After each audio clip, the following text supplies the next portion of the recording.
3 of our we're on week 3 of our flex movement break. So it's flex focus for the next week.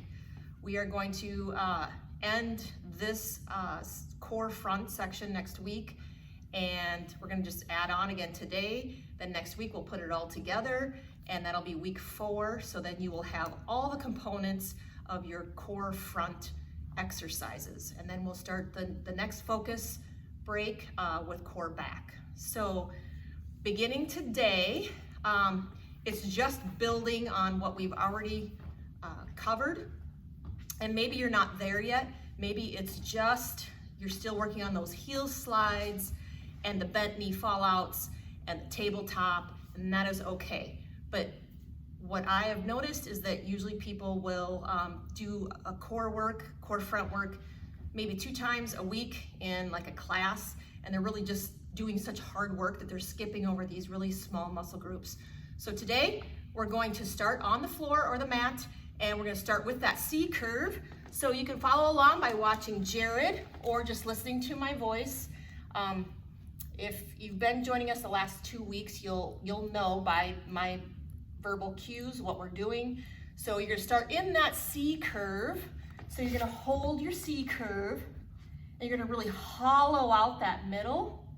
So you're hollowing out that middle, you're gonna hold, and we're gonna add on to this today. So you're gonna lower your, down to the floor. So go through your elevator floors, lowering down, and then we're gonna go into a roll up. So you're lowering down as you come down, and then you're gonna go right into a roll up, reaching up, and then slowly coming down. Arms circle around, and then roll up, reach high with those shoulders, and roll down. So these are called roll-ups, working that core front. If you're having any discomfort or pain in your spine or your tailbone, you can put a little towel roll at your tailbone, or just stick with those roll down or peel down core front abdominals. Okay, so that's adding on are those roll-ups. Let's do one more, and then we'll come down, and we're gonna work on finding neutral pelvis. So down to the floor, finding neutral pelvis, setting up for our abdominal work of core front. So we've practiced tilting the pelvis back, really pressing that low back down, and then letting it go again where you have space. So now I want you to try to find that middle spot where you're not all the way pressed down and you're not arching forward. You're gonna find that middle ground. You're gonna practice now those dead bugs with that middle position of your pelvis, okay? So getting into the dead bug position, tabletop, arms are reaching up towards the ceiling. If this is the best you can do today, that's fine, but Jared's gonna take you through the dead bugs. You're gonna do them for approximately 20 seconds on, and then you'll pause, you'll reset your pelvis, and move back into the dead bug position. So if you're shaking, you're not faking. That means if it's difficult for you to hold this position or to make it dynamic and move through that dead bug, and you're starting to shake because you're having to hold those lower abs in that mid neutral pelvis, so not all the way pressed back and not letting those abdominals go, you're knitting those ribs to the top of your hip bones, and you're just moving through those dead bugs. So after 20 seconds, you're gonna take a pause here, bringing feet down, let your back go, and notice, was I arched all the way forward? Then that means I lost it, or was I able to maintain it, okay? So resetting for dead bugs, reset that pelvis into midline, so you're not all the way back, and you're not allowing it to go forward. You're gonna just hinge right in the middle, tabletop position if this is where you need to be, or you can advance to what Jared is doing with a full dead bug. If you need to move through just this tabletop position, holding those lower abs. So you're not smashing your back into the floor, but you're holding midway between that arched back and that back being pressed down. You could hold tabletop and just alternate arms. If that's where you are today, that is fine. Because remember, this takes time for your body to learn these patterns and talk to those muscles.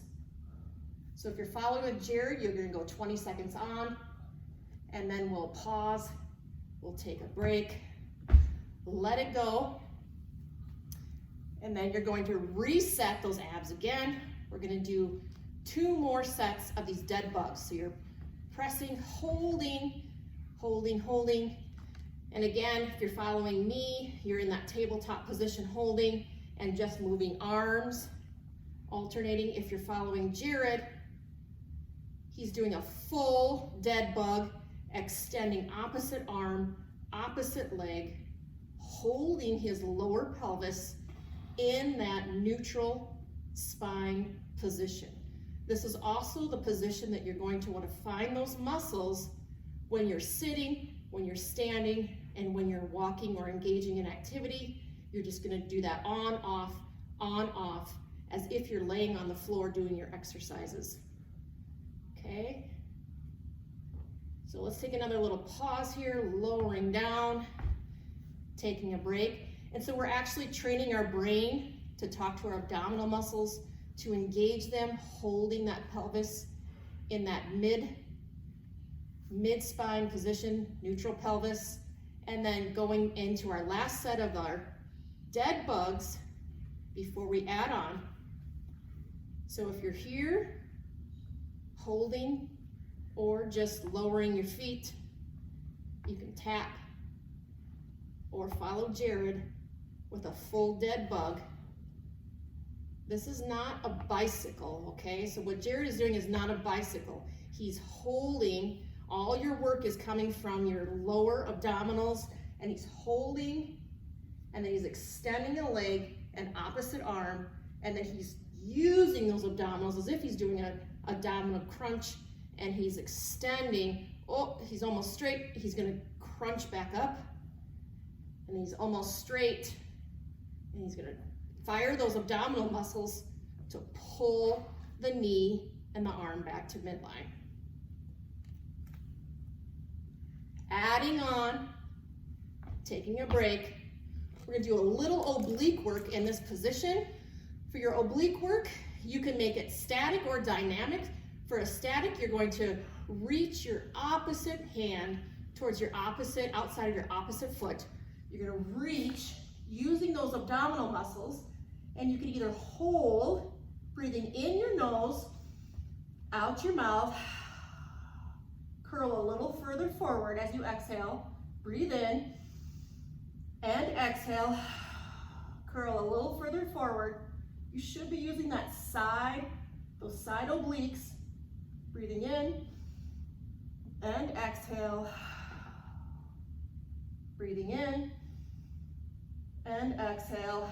So 4 to 5 on each leg, and change sides. Breathing in, exhale, reach to the outside of that opposite foot, and exhale. Good, just breathing here, holding, or making it more dynamic with inhaling and exhaling and reaching a little further, then inhaling, letting go, exhaling, reaching further, inhaling, letting go, exhaling, reaching further, and continuing that sequence. Keep going, straight leg raises. Remember, you're knitting those ribs to the top of your hip bones each time you reach towards that foot, and you're using your breath to find those muscles. Perfect. Keep going.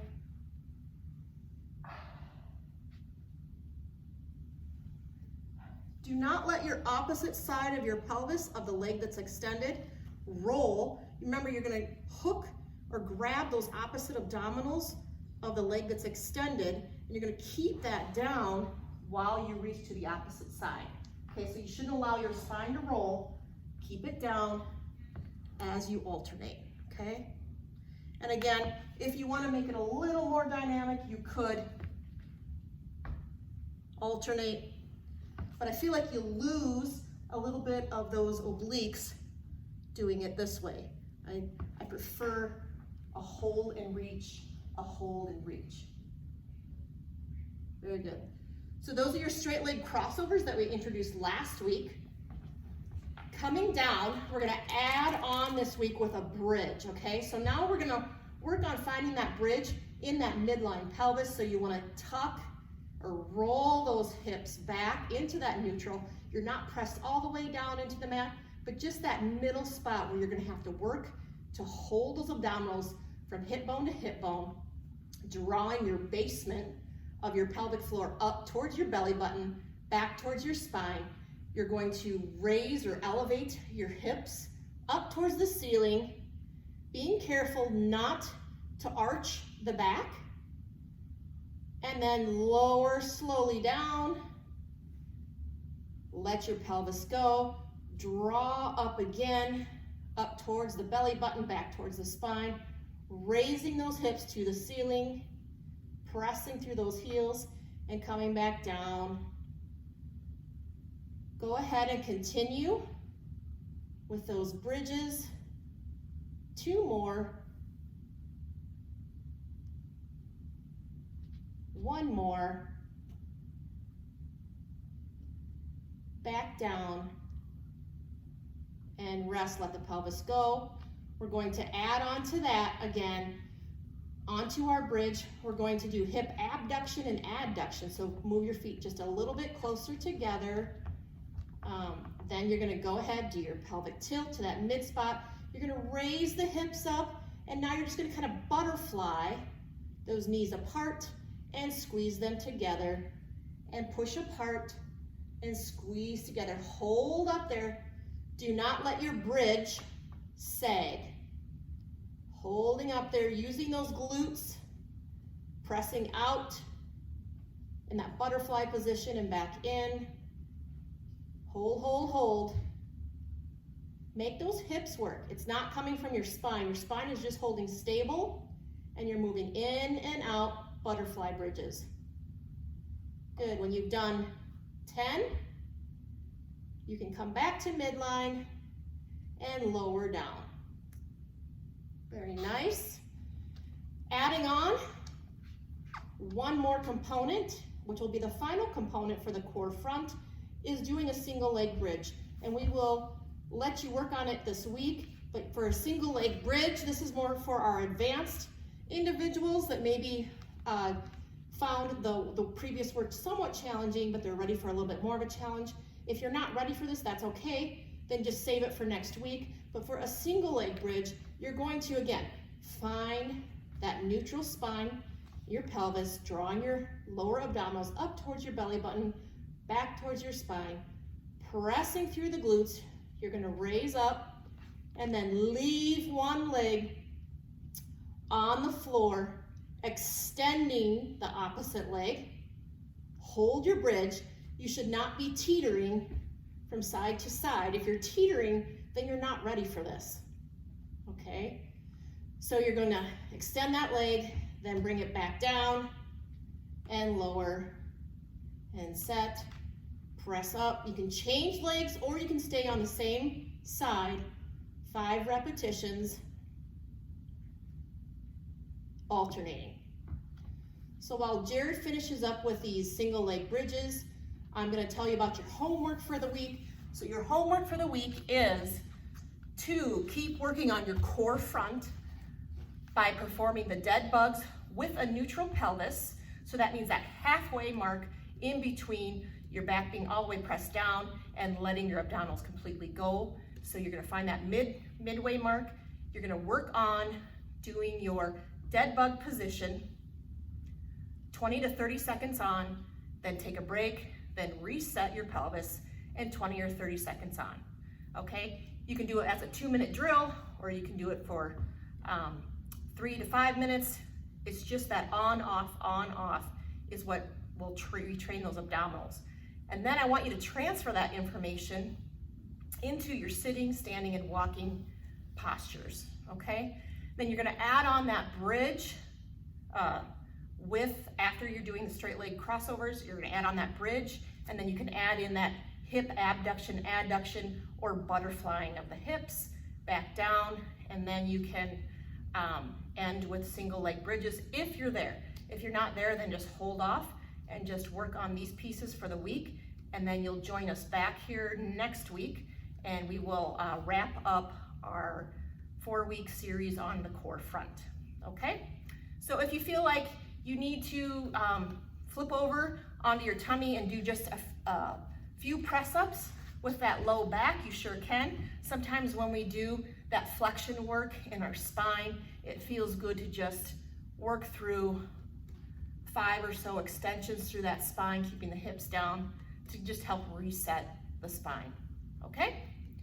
So thank you for joining us today. Have a wonderful day. Please let Jared or myself, Rochelle, know if you have any questions or any feedback about these sessions. We would love to hear from you so that we can tailor them for you, because it really is for you guys, not for us. So thank you so much for joining us. We'll see you next week. Thank you.